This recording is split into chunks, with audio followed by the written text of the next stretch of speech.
Hello and welcome to Sweetwater. I'm Mason Marangella, owner and CEO of Vertex Effects. You may also know me from our YouTube channel, where I'm called the Rig Doctor, and I give advice on how to optimize your pedal bore so you can build a rig just like a pro. Now today, we're going to be learning about how to make your own pedal patch cables, and we're taking this from a larger video where I was building a John Mayer inspired rig, so do check that out if you do like what you see today in this DIY tutorial. Let's get into it.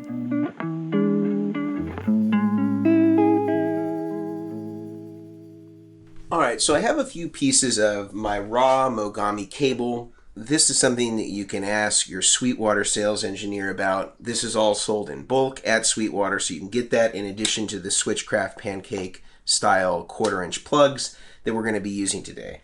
So my technique is this. What I'm going to do first is I actually open up the plugs a little bit so that I have enough room to actually slide the cable all the way through to the top. Now that might be a little bit longer than it's actually going to end up being, but it's such a slight amount that it doesn't typically end up being a problem at all. So what I do is I slide that all the way to the top. I get the cable in the orientation that I want it, and I'm actually going to slide it in to the reciprocal plug on the opposite end and slide it in so that I can cut it to the exact same length. So I've slid this one in. I know about how long that needs to be. I'm going to cut preliminarily about what I think it needs to be, maybe a little bit longer, since I can always cut it shorter, but I can't make it longer once I cut it. And on this side, I'm going to do the same thing. I'm going to slide all the way to the top. Now it looks like it's a little long. We can see here that the cable's sticking out the top. So I'm going to trim off just a little more. And I'm leaving a little bit of slack here too, because if for some reason you changed your tuner in the future, I like to wrap it under here. So if for some reason the plug had a different orientation, or you changed the pedal that went here and the jacks are further down or further up or on the top, it would give you some flexibility to be able to move this around and not be locked into this exact position. But this looks about what I want. Maybe I'll take just a little tiny bit more off. Feed that through. And that looks about right. That looks about how I want it. And I'll probably do one zip tie here just to fasten it. But this looks like it's about the right size that I want. So I'm going to go ahead and I'm actually going to do that with every single one of the cables so that I know exactly what it is. Now the next thing I'm going to do, so I don't lose track of this, I'm going to take a piece of painter's tape, or any type of tape that you can write on. I'm going to tape it to the cable, and I'll just write on it with some Sharpie exactly what it's going to. So I'm going to write send, since it's coming from the send here, and on the opposite end, I'm going to write TNR for tuner. This way I know exactly that it's coming from the send, it's going to the tuner, and so that I don't lose track of what this cable goes to once I make it. So it just allows me to keep a certain amount of consistency throughout. I don't lose track of what the cable is, and I make all of them to length. So I'm going to go ahead, repeat that, and then I'll show you my soldering technique.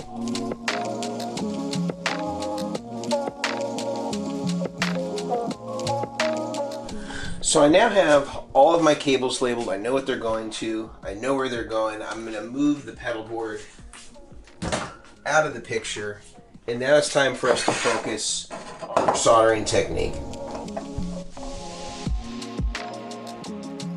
So now we're ready to go into soldering the cables together. I want to show you one of the things that I like to do for prep before I even get started soldering. Right over here on my bench, I have a couple of different groupings that I've made, and I've put heat shrink in one, I've put the plug itself in another, I've put all the screws and hardware also in separate bins. This just makes it easy for me to keep track of everything in one place and reassemble it easily. Now you may be asking yourself, why is this heat shrink so small? The only thing that we're trying to protect against with any of these cables and any of these plugs is just eliminating lateral movement. And since in this particular type of plug, the Switchcraft style, there's not a lot of protection against lateral movement. It doesn't have a clamp or any sort of real strain relief. That's what we're trying to eliminate here to give it a little bit more rigidity. I'll show you more on how I do that in just a moment. But let's get into it. So here's one of my cables that's going to be going to the steel string and EP booster. First thing I want to do is I'm going to strip out this outer insulation. I'm using about a 12 gauge or so stripper on this part. I'm stripping out not a whole lot. You could probably say this is about a 1/2 inch or so. I'm going to braid the shield together. And this is just a spiral shield on Mogami cable, so it's pretty easy to deal with as opposed to a braided shield. So make sure I get it all together. And braid that all together. Get it nice and tight. Now this is the part where most people go wrong when they're soldering Mogami cable. There is a black thermal conductive plastic that covers the center conductor. This needs to be removed completely. You can do it with a tool, but I actually think it's pretty easy to do it with just your fingers. And all you're doing is exposing the center conductor beneath it. There's still a nice insulation around that that's clear, but you want to get rid of as much of that as possible. That is the kiss of death. If you solder that, it's going to put a load on the signal about 5K. So this is just a good plan just to get rid of it so you don't see it anymore. And then I'm just going to take a little bit of the insulator off just to expose a little bit of my center conductor. So once I've done that, I'm now going to clamp it in my vise or my third hand. I'm going to take my soldering iron. I have it right around maybe 650 degrees, and I'm going to tin the wire. And so this is just a fancy word of saying I'm going to pre-solder it, just getting it ready and prepped. And then I'm going to take the housing, the actual plug itself, and I'm going to solder the solder lugs on here for the tip and the sleeve. So I'm just going to touch a little solder to that. Got a little solder on the tip. A little on the sleeve. Perfect.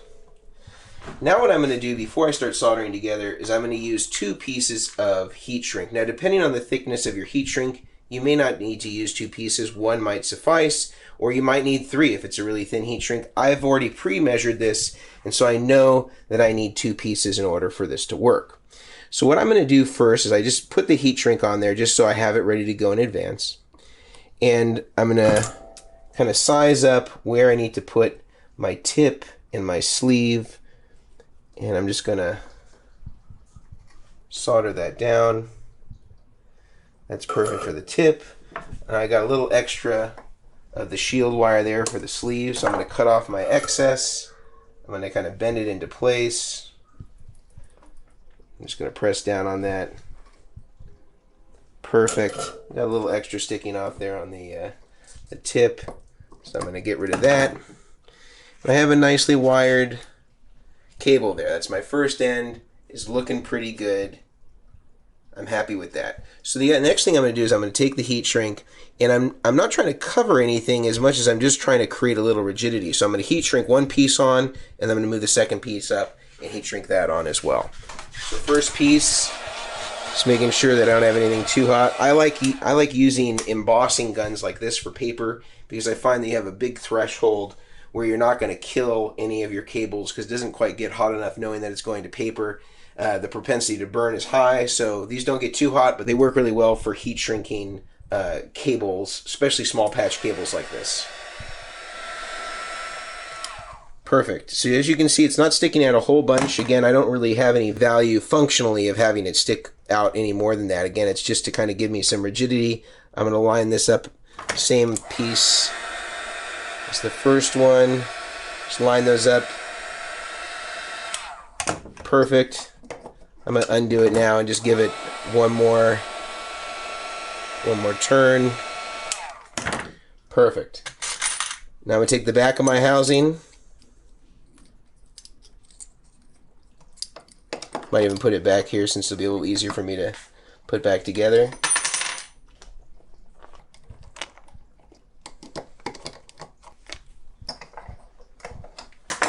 And now we have one perfectly soldered end. It's exactly as I want it. I have my heat shrink 2 pieces there, adding enough rigidity where there's no lateral movement anymore in the plug. Again, on these types of connectors, you don't have any strain relief clamp. It's really just relying kind of on these kind of teeth there on opposing sides to hold together, and the heat shrink just adds an extra layer of protection so that there's no movement in there.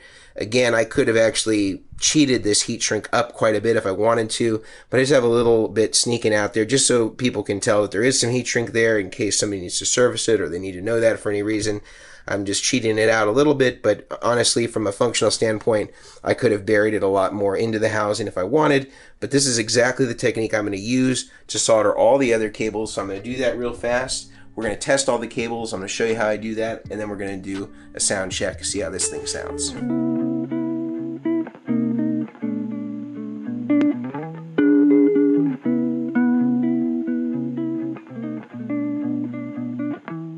Thank you so much for watching today.